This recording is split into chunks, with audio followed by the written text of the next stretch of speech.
नमस्कार, आपण पाहताय TV9 मराठी। मी वैभव कुलकर्णी आपलं स्वागत करतो। सातची वेळ आहे देश महाराष्ट्राची। सुरुवात करूयात आताच्या सगळ्यात मोठ्या बातमीनं। नारायण राणे यांची केंद्रात वर्णी लागण्याची शक्यता आहे। आताची सगळ्यात मोठी बातमी, राणे यांना मंत्रिपद मिळण्याची शक्यता वर्तवली जाते। राणे यांच्या वर्णीवर राजकीय वर्तुळात चर्चांना मात्र प्रचंड उधाण आलंय। प्रीतम मुंडे यांच्या नावाची देखील सध्या जोरदार चर्चा आहे। प्रीतम मुंडे महाराष्ट्रातील ओबीसी चेहरा आहे। महाराष्ट्रातल्या एकाच केंद्रीय मंत्रिपद मात्र धोक्यात असल्याचं कळतंय। निरोप आल्यास दिल्लीला जाऊ, नारायण राणे यांनी तशी प्रतिक्रिया दिली। लवकरच केंद्रीय मंत्रिमंडळाचा विस्तार होतोय आणि याच केंद्रीय विस्तारात राणे केंद्रीय मंत्री होणार। राजकीय वर्तुळात सध्या चर्चेला उधाण। दोन दृश्य आपण बघतोय, त्यामुळे महाराष्ट्रातनं आता कोणाची वर्णी लागतेय, केंद्रीय मंत्रिपद कोणाला मिळतंय हे आता बघावं लागेल। मात्र नारायण राणे यांच्या नावाची जोरदार सध्या चर्चा आहे, तर प्रीतम मुंडे यांच्याबाबत देखील चर्चा होतीये।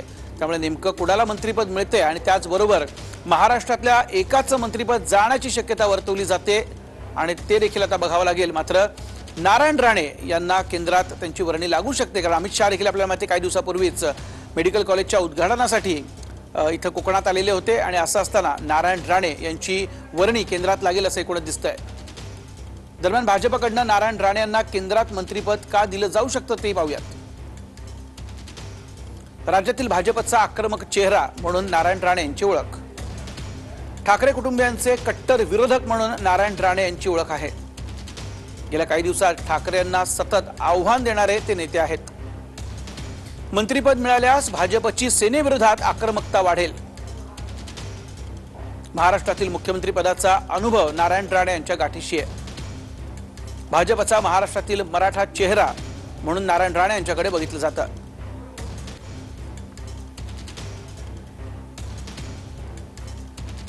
तर शुक्रवारी मोदींनी मंत्रिमंडळ विस्ताराबद्दल अमित शहा आणि JP नड्डांशी चर्चा केली। केंद्रात मंत्रिमंडळ विस्ताराच्या हालचालींना वेग आलाय। केंद्रीय मंत्रिमंडळ विस्तार आठवड्याभरात होण्याची शक्यता आहे। मागील काही दिवस मोदींनी मंत्र्यांच्या कामाचा आढावा घेतलाय।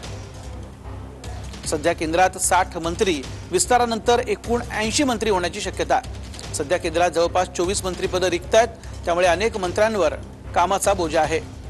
केंद्रीय मंत्रिमंडळ विस्तारात नवीन चेहऱ्यांना संधी मिळण्याची शक्यता आहे। जवळ सचिन गव्हाणे माझे सहकारी आपल्या सोबत आहेत। सचिन, आपण बघतोय केंद्रात मंत्रिमंडळ विस्ताराच्या हालचाली वाढल्यात, मात्र राजकीय वर्तुळात काय चर्चा आहेत नेमक्या? कारण महाराष्ट्रातनं कुणाला आता मंत्रिपद मिळतंय केंद्रात हे बघणं अत्यंत महत्त्वाचं आहे। खूप महत्वाची ही बातमी म्हणावी लागेल, कारण की नारायण राणे आणि मराठवाड्यातील महत्वाचा चेहरा प्रीतम मुंडे यांचे नाव जे आहेत ती मंत्रिमंडळ विस्तारामध्ये चर्चेत आहेत। नारायण राणे हे ठाकरे सरकारचे कट्टर विरोधक मानले जातात। उद्धव ठाकरेंची ते सतत जे आहेत ते त्यांच्या वक्तव्याच्या माध्यमातून पंगा घेत असल्याचं आपल्याला पाहायला मिळत आहे। आणि मराठा आरक्षणाचा मुद्दा जो जेव्हापासून महाराष्ट्रामध्ये गाजू लागला आहे, त्यांनी आपल्याला माहिती आहे की पुणे असेल, ठाणे असेल, इकडे दौरे केलेले आहेत आणि ठाकरे सरकार विरुद्ध सरळ सरळ त्यांनी बंड पुकारल्याचं आपल्याला पाहायला मिळत आहे। सतत उद्धव ठाकरेंवरती ते व्यक्तिगत टीका करताना देखील आपल्याला पाहायला मिळत आहेत। तर कुठेतरी नारायण राणे जे आहेत त्यांना एक मंत्रिपद मिळू शकतं आणि त्याचसोबत प्रीतम मुंडे यांचं देखील नाव या मंत्रिपदाच्या शर्यतीमध्ये जे आहे ते आघाडीवर असल्याचं पाहायला मिळत आहे। गोपीनाथ मुंडे यांच्या त्या वारसदार आहेत। त्याचसोबत ओबीसीचा एक मोठा चेहरा जो आहे तो प्रीतम मुंडेंचा म्हणावा लागेल, कारण की नक्कीच सचिन तुमचा मुद्दा लक्षात आलेला आहे। संजय आवटे ज्येष्ठ पत्रकार यांनी या संदर्भात काय म्हटलं ते एकदा ऐकूयात। मराठा चेहरा हा रावसाहेब दानवे आहे। रावसाहेब दानवे जर गेले तर मग तिथे मराठाच मंत्री आला पाहिजे, मग तो कोण? तर नारायण राणे, असं ते लॉजिक आहे। आता याच्यामध्ये दानवे जाऊ शकतात असं मला वाटतं, पण नारायण राणे येतील याच्यामध्ये मला जरा शक्यता कमी वाटते। त्याची दोन कारणं आहेत। पहिलं कारण असं आहे की मुळात नारायण राणेंना केल्यामुळे जे भाजपचं जे निष्ठावंतांचं केडर आहे ते थोडंसं अस्वस्थ होऊ शकतं, नाराज होऊ शकतं, हा एक भाग आहे। दुसरा मुद्दा असा आहे की नारायण राणेंची उपयुक्तता आहे, पण उपद्रव मूल्य त्याहून जास्त आहे। हे सगळ्यांनी बघितल्याशिवाय नारायण राणे म्हणजे नारायण राणे अधिक त्यांची 2 मुलं, या सगळ्या तिघांना घेणं ही लायबिलिटी आहे की ॲसेट आहे याचा विचार भाजपला करावा लागणार आहे। आणि हे दीर्घकाळ शिवसेनेमध्ये राहिले। मुंबई महापालिका, तिथली एकूण व्यवस्था, तिथली टेंडरिंग पद्धत, तिथले निर्णय, शिवसेनेचा त्याच्यामध्ये असलेला रस, या सगळ्या बाबतीत अत्यंत बारीक सारीक तपशील हा राणे यांच्याकडे आहे आणि त्यामुळे राणे यांचा केंद्रीय मंत्रिमंडळात समावेश केला तर मुंबई महापालिकेच्या निवडणुकीमध्ये राणे शिवसेनेला जेरी सांगू शकतील असा विश्वास कदाचित भाजपला वाटत असेल आणि केवळ याच निकषावरती मला असं वाटतं राणे यांना ताकद देण्यासाठी त्यांचा केंद्रीय मंत्रिमंडळात समावेश केला जाऊ शकतो. नारायण राणे यांची केंद्रात वर्णी लागू शकते, मंत्रिपद मिळण्याची दाट शक्यता आहे. राणे यांच्या वर्णीवरती राजकीय वर्तुळात चर्चेला मात्र उधाण आलंय.